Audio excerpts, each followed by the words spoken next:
ज्या ओबीसीनी आपला घाम गाळून, ज्या ओबीसीनी इथल्या महाराष्ट्राच्या विकासामध्ये आपलं स्किल, अरे पांचाळ समाज माझा, 5 आमच्या ओबीसी मधल्या जाती, अरे कलाकार मंडळी आहेत रे, स्किलफुल माणसं आहेत, करून खातात, कष्ट करून खातात, लुबाडत नाहीत, बँका डुबवत नाहीत, डीसीसी बँका डुबवत नाहीत, आमदार क्या, खासदार क्या, शिक्षण संस्था, राज्याच्या तिजोरीवर कधी त्यांनी दरोडा नाही घातला.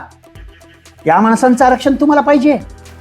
ओबीसीच्या झोपडीमध्ये तुम्ही घुसणार आणि बोलता काय तुम्ही? हा महाराष्ट्र नाही, हा फुले शाहू आंबेडकरांचा महाराष्ट्र नाही. जरांगेची शिवराय भाषा ऐकून जर मुख्यमंत्री महोदय तुम्ही शरणागती पत्करत असाल तर हा महाराष्ट्र नाही. या महाराष्ट्रामधला ओबीसी तुम्हाला माफ करणार नाही. तुमचा डीएनए ओबीसी अजिबात नाही. तुमचा डीएनए आता कारखानदार आहे.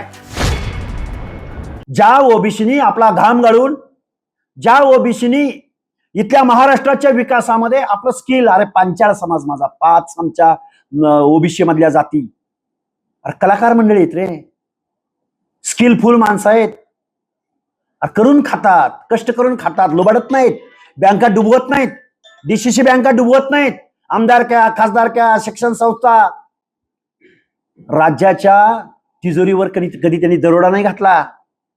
त्या माणसांचं आरक्षण तुम्हाला पाहिजे. ओबीसीच्या झोपडीमध्ये तुम्ही घुसणार आणि बोलता काय तुम्ही? हा महाराष्ट्र नाही, हा फुले शाहू आंबेडकरांचा महाराष्ट्र नाही. जरांगेची शिवराय भाषा ऐकून जर मुख्यमंत्री महोदय तुम्ही शरणागती पत्करत असाल तर हा महाराष्ट्र नाही.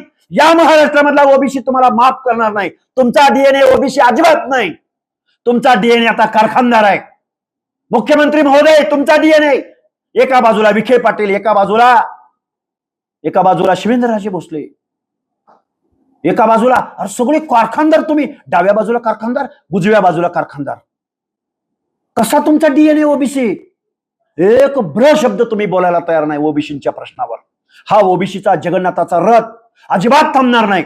ज्या दिवशी मुंबईकडे निघेल, फक्त महाराष्ट्र नाही, देश नाही, जगभरातलं सर्वात मोठं आंदोलन या फुले शाहू आंबेडकरांच्या महाराष्ट्रामध्ये निर्माण झालेलं असेल. कारण देशाला संविधान देणारे म्हणजे फुले शाहू आंबेडकर आहेत. या फुले शाहू आंबेडकर या महामानवांच्या जन्मभूमीमध्ये सामाजिक न्याय, संविधान पायदळी तुडवण्याचं काम मुख्यमंत्री महोदय आणि इथलं सरकार, 2 उपमुख्यमंत्री तुम्ही करताय. ही क्रांती तुम्हाला बघायला भेटेल. तर तुम्ही आता म्हणाला की भाषेचा स्तर जो आहे तो घसरत चाललेला आहे आणि अशा पद्धतीच्या भाषा राजकारणात केल्या जातात. पण त्या भाषा दोन्ही बाजून होत आहेत. हे बघा, आता कालचंच उदाहरण जर घ्यायचं म्हटलं तर त्याही विधानावरून नवनाथ वाघमारेंवर खूप आरोप होत आहेत. दोन्ही बाजूने स्तर घसरत चालला. आवर कोणी विषय असा आहे नवनाथ आबा वाघमारेंच्या कालच्या वक्तव्याचं अजिबात लक्ष्मण हाके समर्थन करत नाही. मुळात आमचा फोकस आहे तो 1 सप्टेंबरचं ओबीसीचं आंदोलन मुंबईला जास्तीत जास्त मोठ्या प्रमाणात कसं जाईल या प्रश्नावर. त्यामुळे नवनाथ आबाच्या एका वाक्यावरून ओबीसीच्या या प्रश्नावरून लक्ष डायव्हर्ट होणार नाही याची काळजी आम्ही रात्रंदिवस आतडं तुटोस्तवर या महाराष्ट्राला ओरडून सांगतोय. 1 सप्टेंबरला ओबीसीनं एकत्र यायचंय, मुंबईला जायचंय. आता उरला प्रश्न, गेल्या 2-3 वर्षाच्या कालावधीमध्ये महाराष्ट्राच्या एका महान कायदेतज्ञ, पंडित, उच्च विद्या विभूषित मनोज जरांगेची भाषा महाराष्ट्रानं ऐकलेली आहे. मी नवनाथ आबांच्या वाक्याचं अजिबात समर्थन करत नाही. मनोज दादा बोलले की मनोज दादा बरसले. नवनाथ आबाच्या वाक्याचं समर्थन करत नाही. पण मनोज जरांगेची गेल्या 3-3.5 वर्षातली भाषा तुम्हाला मान्य आहे का?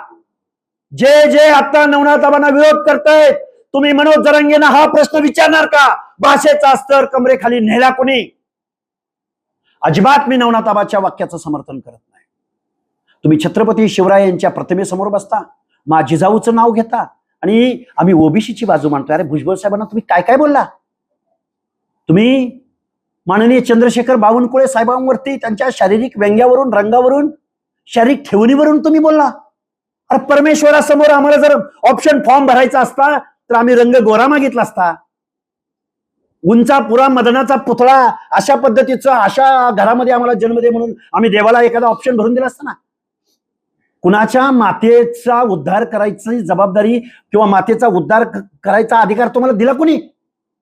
त्यामुळे ही भाषा एवढ्या खालच्या स्तरावर नेली कुणी, याचं सुद्धा परिशीलन झालं पाहिजे. परत जबाबदारीनं सांगतो, नवनाथ आबाच्या वाक्याचं समर्थन आम्ही करत नाही, पण गेल्या 3-3.5 वर्षाच्या कालावधीमध्ये महाराष्ट्रामध्ये मुख्यमंत्री पदावर बसलेल्या माणसाची सुद्धा आयमाय या माणसानं काढली. कोणीही बोलत नव्हतं. वाईट वाटतं, खेद व्यक्त करावासा वाटतो. एक लक्षात ठेवा ओबीसी बांधवांनो, आपल्याला 1 सप्टेंबरला मुंबईला जायचंय आणि हजारोंचा ताफा घेऊन जायचंय. पाठीमागच्या आंदोलनाच्या पेक्षा आता 4 पटीनं मराठा बांधव या आंदोलनामध्ये सहभागी होत्या असं मराठा वीरेंद्र पवार यांनी वक्तव्य केलं. बघा, वीरेंद्र पवार असोत अजून कोण असोत, प्रत्येकाला आपले हक्क, अधिकार, आरक्षण मागण्याचा अधिकार आहे. मला एक कळत नाहीये हो, मनोज जरांगेंच्या तोंडामध्ये भाषा काय आहे? आमची लेकरं गरीब झाली, आमची लेकरं गरीब झाली, आम्हाला शिक्षण नोकऱ्या पाहिजे. हा प्रश्न फक्त महाराष्ट्रापुरता नव्हता. हा प्रश्न जाट, गुर्जर, राजपूत, देशभरातल्या वेगवेगळ्या राज्यामधून ही मागणी होती ओबीसी आरक्षणाची, पाटीदार वगैरे. मग केंद्र सरकारनं विचार केला या गोष्टीवर. जबाबदारीनं ऐका बांधवांनो, माझ्या मराठा बांधवांनो, हात जोडून विनंती आहे तुम्हाला. नरेंद्र मोदी साहेबांनी 103वी घटना दुरुस्ती केली. इकॉनॉमिकल विकर सेक्शन, गरिबांसाठी सुद्धा आपल्याला आरक्षण दिलं पाहिजे. त्यानंतर महाराष्ट्रामध्ये एससीबीसी, माननीय एकनाथरावजी शिंदे, स्वर्गीय अजितदादा पवार, देवेंद्र फडणवीस साहेब या सरकारनं 10% एससीबीसीचं आरक्षण मराठा समाजाला दिलं. केंद्राचं घटना दुरुस्ती करून दिलेलं आरक्षण ते 10%, ईडब्ल्यूएस इकॉनॉमिकल विकर सेक्शन. महाराष्ट्राचं एससीबीसी स्पेशल कायदा करून महाराष्ट्राच्या भौगोलिक महाराष्ट्र राज्यामध्ये 10% एससीबीसीचं आरक्षण.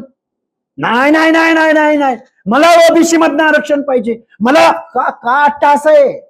कारण गावगाड्यामधला ओबीसी कुठंतरी सरपंच होतोय, कुठंतरी पंचायती मेंबर होतोय, कुठंतरी एखादा झडपी मेंबर व्हायला लागला होता, कुठंतरी एखादा जिल्हा परिषद अध्यक्ष व्हायला लागला होता. आता नाही होणार.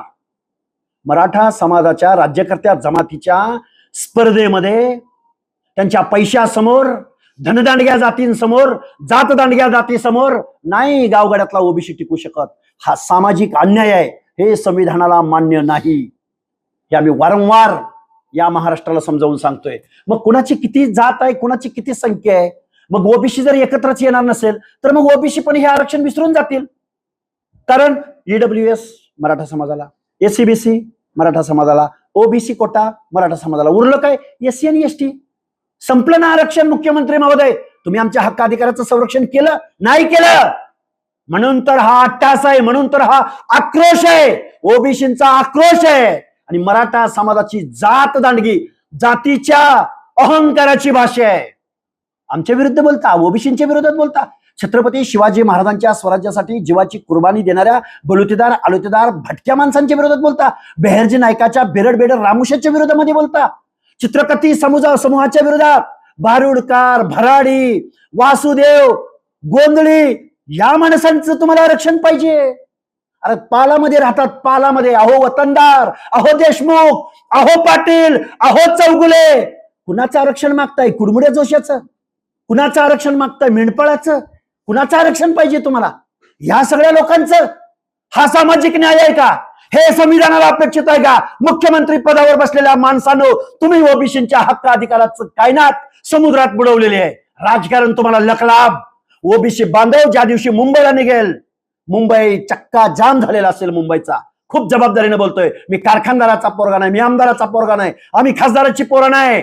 पण गावगाड्यातला ओबीसी एक झाल्यानंतर तुम्हाला ओबीसींची ताकद काय हे आम्ही तुम्हाला दाखवून देऊ.